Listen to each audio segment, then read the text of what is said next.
The air hung heavy with smoke. A single dim light illuminated the center of the room, casting long, dancing shadows on the men gathered around the table. They spoke in hushed tones, their faces etched with worry. At the head of the table sat Sal DeMarco, commanding attention without uttering a word. His piercing gaze surveyed the room, a silent promise and threat all in one. This was Sal's domain, and these were his soldiers, bound by loyalty and fear. Tonight, that loyalty was in question. Cigar smoke curled towards the ceiling, a hazy reflection of the tension coiling in their midst. They had gathered for a single pressing reason. A rat was in their midst, a traitor feeding information to the feds. Every man in the room was a suspect, and until the snitch was found, their world teetered on the brink of collapse. Tony Tuto Salieri fidgeted in his seat, unable to meet Sal's gaze. The weight of suspicion pressed down on them, turning brother against brother. Sal DeMarco was not a man to be trifled with. His reputation preceded him, a chilling whisper that spoke of power and ruthlessness. He ruled his empire with an iron fist, his every word law. His eyes, cold and calculating, had witnessed countless betrayals and exacted just as many retributions. Sal took a long drag from his cigar, the tip glowing like a malevolent eye in the dim light. He exhaled a plume of smoke, his gaze sweeping over the faces of his men. Each one of them owed him their lives, their loyalty bought and paid for in blood and favors. But loyalty, Sal knew better than most, was a fickle thing. The news of the snitch had struck Sal like a blow to the gut. He would find the traitor, of that he was certain. And when he did, the punishment would be swift and brutal. Frankie the Canary Moretti was a man living on the edge of a razor. Every decision he made, every word he spoke felt like a step closer to the abyss.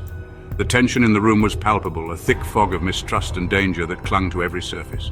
He could feel the weight of their gazes on him, each pair of eyes a silent accusation. The room was filled with the kind of silence that screamed louder than any words could. The suspicion clinging to him like a bad cologne, impossible to wash off. It was a scent that followed him everywhere, a constant reminder of the precariousness of his situation. Frankie was the youngest at the table, his boyish looks a stark contrast to the hardened faces around him. He had always been the outlier, the one who had to work twice as hard to earn half the respect. He had always been eager to please, to prove himself worthy of a seat at the table. His ambition was both his greatest strength and his fatal flaw. It drove him to take risks, to push boundaries, to seek approval from men who saw him as nothing more than a pawn. But lately, doubt had crept into the eyes of his brothers. The whispers had started, the sideways glances, the hushed conversations that stopped abruptly when he entered the room. They looked at him differently now, with a mixture of pity and contempt. It was as if they could see the cracks in his facade, the fear that lurked just beneath the surface. Frankie ran a hand through his hair, his stomach churning with a potent cocktail of fear and adrenaline. Each heartbeat felt like a countdown, each breath a reminder of the danger he was in. They thought it made him weak, a liability. They were right. Frankie was the snitch, the one who had betrayed the very people he had sworn loyalty to. He had been feeding information to Agent Miller for months, each whispered word chipping away at his conscience. The guilt was a constant companion, a shadow that followed him everywhere. He was trapped in a web of his own making, caught between the loyalty he had sworn to Sal and the hope of a life free from fear. The duality of his existence was tearing him apart, each day a struggle to maintain the facade. He was living on borrowed time, and he knew it. The clock was ticking, and every second brought him closer to the inevitable. Frankie knew that his betrayal would not go unpunished, that the men he had turned against would eventually catch up to him. But for now, he had to keep playing the game, had to keep pretending that everything was fine. Because in the world of the Mafia, the only thing more dangerous than being a snitch was being caught. The stakes had never been higher. Sal DeMarco's empire, built on fear and intimidation, was crumbling from within.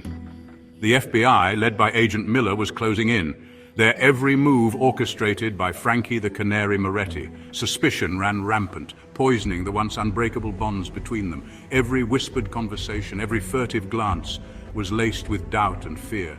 The men who had once stood united were now pitted against each other. For Sal DeMarco, the betrayal cut deep. He would find the snitch, and he would make him pay.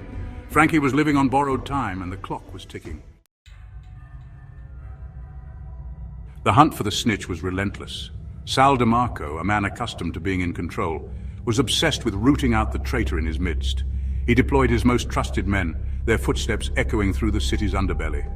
Sal's men fanned out, their methods as brutal as they were effective. They leaned on informants, their knuckles rapping on doors in the dead of night. Each dead end fueled Sal's rage, the ticking clock of the investigation pushing him closer to the edge. Meanwhile, Frankie was a ghost, flitting from one shadow to the next. He knew his time was running out, that each contact with Agent Miller could be his last. He was a hunted animal, his senses heightened, his every nerve raw with fear, and every passing moment brought him closer to the precipice. The night was heavy, the air thick with anticipation. Sal DeMarco, his face etched with a mixture of fury and grim satisfaction, sat at his usual spot in the dimly lit backroom.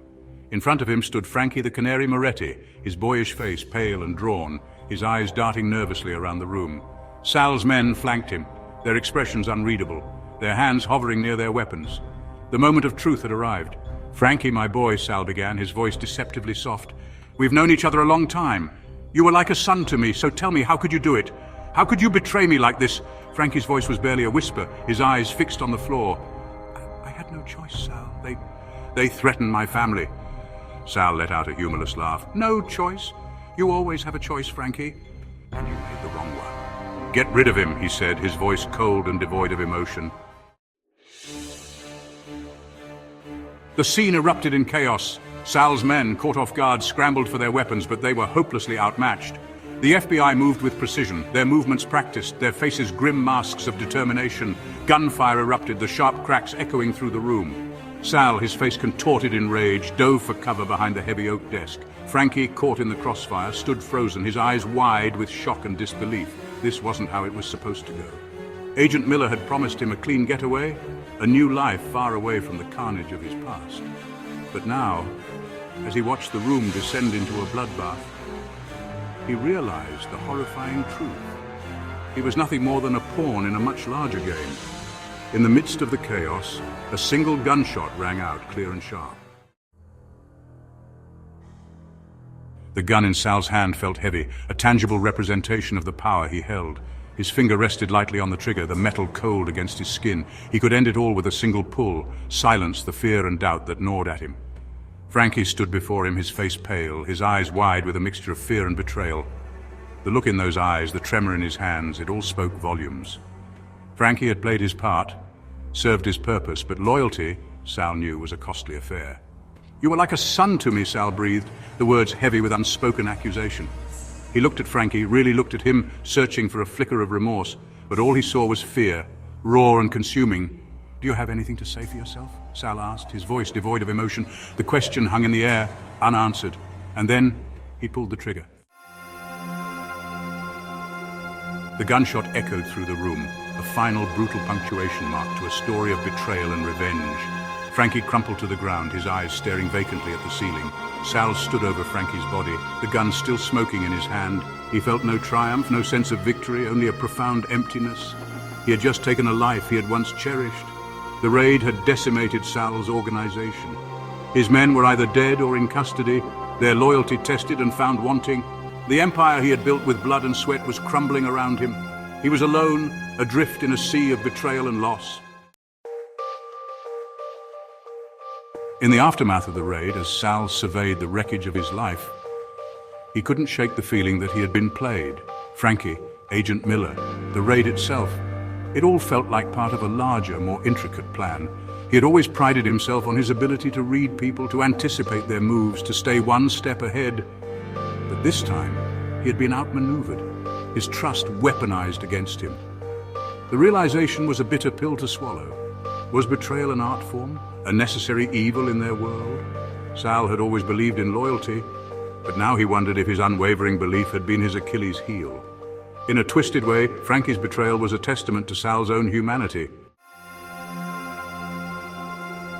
Sal DeMarco, once a figure of immense power, stood alone in the ruins of his empire.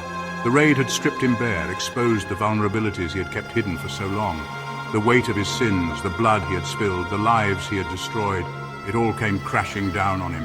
He looked at his reflection in the shattered mirror above the bar, barely recognizing the haggard, haunted face staring back at him.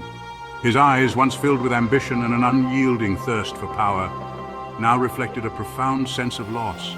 He had built his empire on a foundation of violence and intimidation. But what had it all been for? Power, wealth, respect. These were the things he had craved. But in the end, they meant nothing. The world he had known was crumbling around him, and as he stared into the abyss of his own reflection, he couldn't help but wonder, was this the legacy he wanted to leave behind?